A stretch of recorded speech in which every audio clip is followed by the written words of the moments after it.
আল্লাহ তাআলা বলছেন, হে নবী, নবীকে বলছেন, হে নবী, জমিনে যারা বসবাস করে মানুষ, জমিনে যারা বসবাস করে এদের যদি অধিকাংশ মানুষের কথা আপনি শোনেন এবং মেনে নেন, তাহলে তারা আপনাকে গুমরাহ করে দিবে, আল্লাহর রাস্তা থেকে দূরে সরাবে।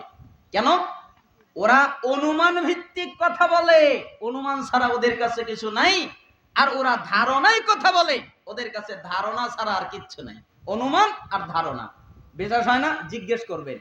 ওই লোকটা বলে, এতগুলো লোক কিছু বোঝে না, ওকে জিজ্ঞেস করেন, আচ্ছা তুমি যে নামাজ পড়ো কোথায় আছে?